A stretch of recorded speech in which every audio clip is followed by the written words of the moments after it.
दोस्तों, कांग्रेस की कर्नाटक सरकार ने ऐसा कानून बना दिया कि अब कोई भी गैर हिंदू पर कोई टिप्पणी कर दी तो आपको 7 साल की जेल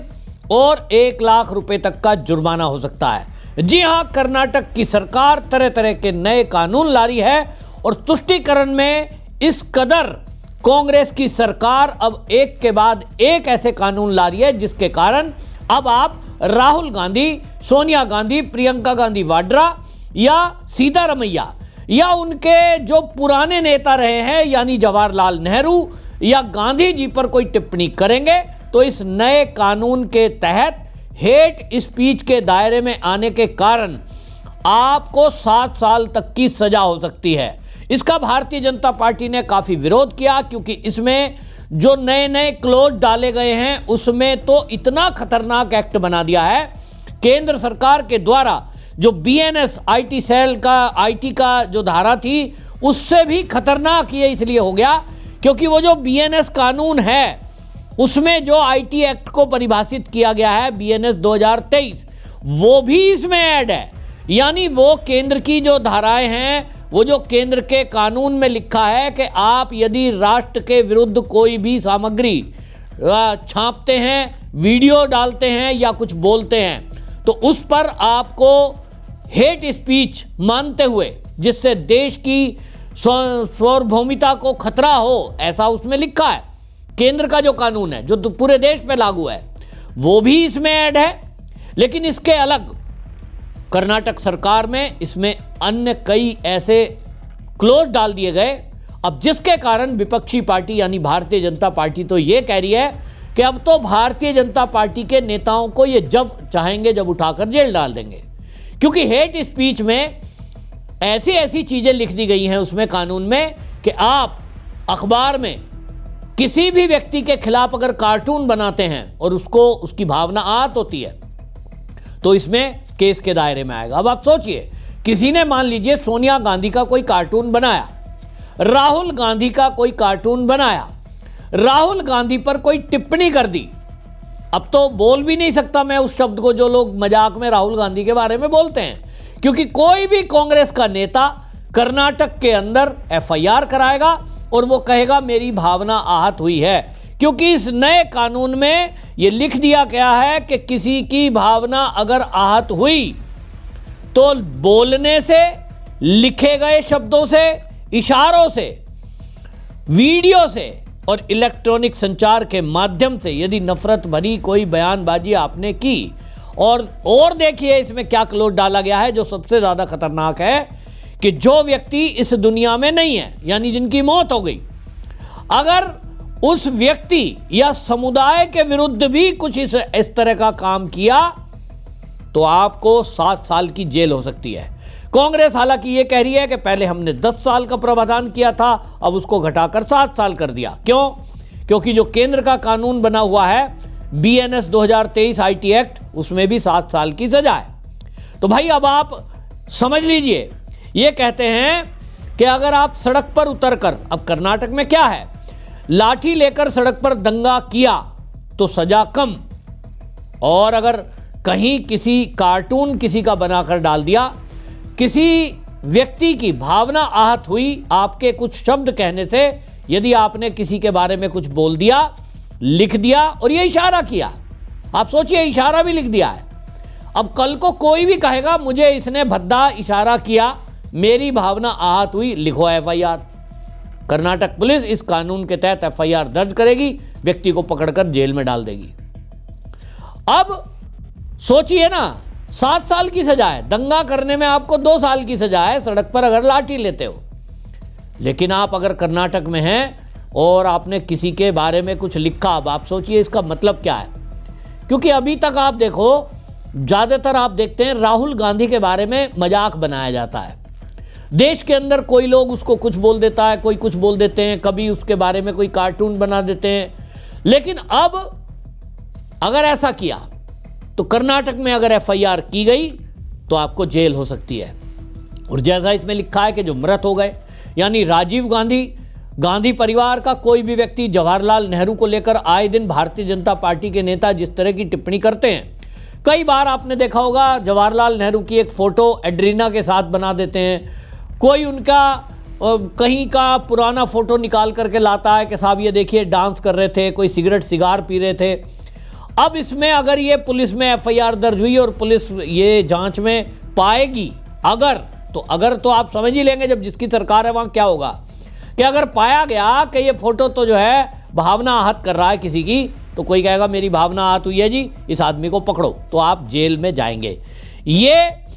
शब्द तस्वीर मीम्स भी नहीं बना सकते आप। सोशल मीडिया पर मीम्स किसी का बनाएं, मोदी को आप मौत का सौदागर कहें, मोदी को आप चोर कहें, मोदी को आप ये कह दें वोट चोरी करके पीएम बनाए, लेकिन भावना आहत नहीं होती, क्योंकि भारतीय जनता पार्टी की जहां भी सरकारें हैं और केंद्र की सरकार, उसने कोई इस तरह का कानून नहीं बना रखा कि किसी व्यक्ति के खिलाफ, भारतीय जनता पार्टी के किसी नेता के खिलाफ, यहां तक कि हिंदुओं के भगवान के खिलाफ भी यदि कोई अपशब्द बोलता है तो उसको 7 साल की सजा नहीं है, वो बोलने की अभिव्यक्ति की आजादी बोला जाता है।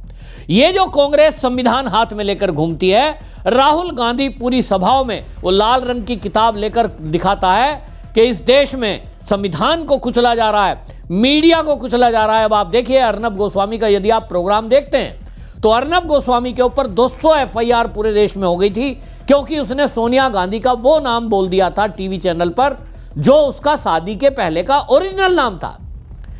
सोनिया गांधी का ओरिजिनल नाम लेने पर 200 जगह एफआईआर हो गई। वो तो अर्नब गोस्वामी है, एक चैनल के मालिक हैं, करोड़ों उनके पास पैसा है, तो उन्होंने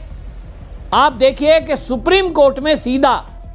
जो अपनी एफआईआर देश में 200 जगह हुई थी उसको स्क्वैश कराया, वहां सुनवाई हुई और बोलने की आज़ादी के कारण उनको सुप्रीम कोर्ट से राहत मिली, वरना तो उसके बाद भी आपने देखा वो जेल गए,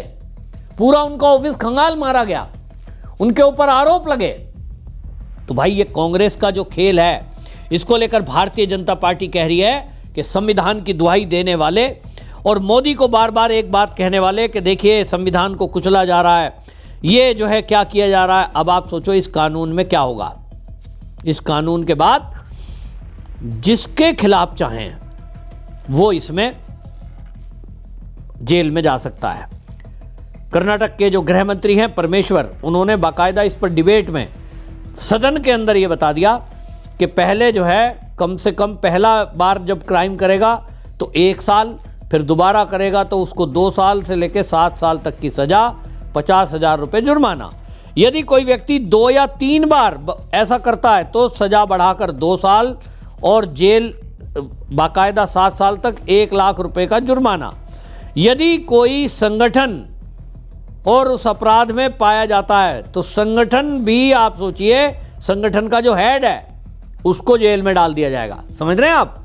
इस कानून के तहत यदि कोई राष्ट्रीय स्वयंसेवक संघ का स्वयंसेवक और किसी जगह कुछ बोल रहा है, उसको बस केवल ये प्रूव करेंगे कि इस संगठन का हेड है, ये आरएसएस से जुड़ा हुआ है। कितना आसान है मोहन भागवत जी को पकड़ना। तो इन्होंने सोचा है भारतीय जनता पार्टी का यदि कोई नेता कुछ कहता है तो इस कानून के तहत ये कहते हैं कि उनका जो हेड है संगठन का,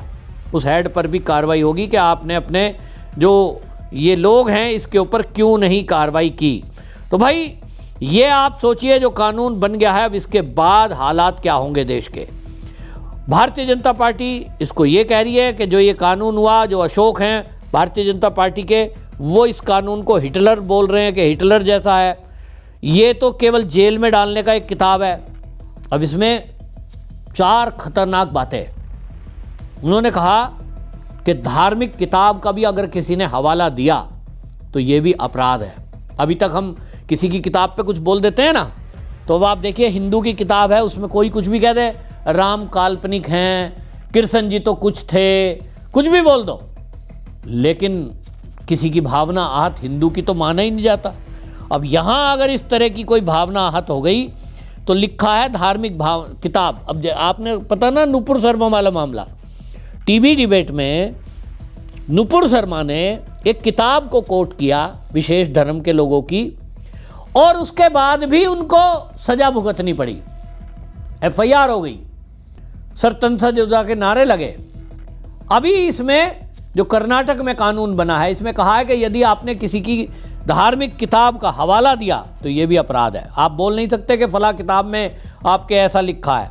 अगर आपने कहा तो भाई अब सुनील, जो भारतीय जनता पार्टी के विधायक हैं वी सुनील कुमार, वो पूछ रहे हैं कि यदि किसी की धार्मिक किताब से नफरत भरी सामग्री का हवाला देते हैं तो क्या होगा। इस पर गृह मंत्री का चौंकाने वाला जवाब था। उन्होंने कहा अतीत में प्रकाशित वे किताबें भी इस कानून के दायरे में आएंगी। समझ रहे हैं, यदि कोई पहले से किताब छपी हुई है, संसार में है, और आप उसका हवाला देते हैं तो वो भी इस दायरे में आएगी, हेट स्पीच में। तो कुल मिलाकर के विपक्ष की आवाज दबाना, मीडिया की आवाज दबाना और एक बोलने की आजादी, स्वतंत्रता, वो जो देश में कानून के तहत मिली हुई है, अब वो सब कर्नाटक की सरकार इस कानून के जरिए आपकी छीनने वाली है, ऐसा बीजेपी के नेताओं का कहना है। सवाल केवल यह है कि केंद्र के दोनों सदनों से पास हुए कानून और राष्ट्रपति के हस्ताक्षर के बाद भी हर कानून में जब सुप्रीम कोर्ट में जाकर अड़ंगा लटकाया जा सकता है और सुप्रीम कोर्ट उसकी फिर डेफिनेशन और बाकी चीजें देखकर उसमें बदलाव की बात करता है, तो क्या कर्नाटक की इस सरकार के द्वारा ये हेट स्पीच के नाम पर विपक्ष की आवाज और मीडिया की आवाज को दबाने के लिए जो ये कानून बनाया गया है, क्या इस पर भी सुप्रीम कोर्ट इसी तरह कर्नाटक सरकार को इस आदेश को, इस कानून को रद्द करने की सलाह देगा? देखना होगा। आपकी इस पर क्या राय है, कमेंट में जरूर लिखें और वीडियो को शेयर करें। वंदे मातरम।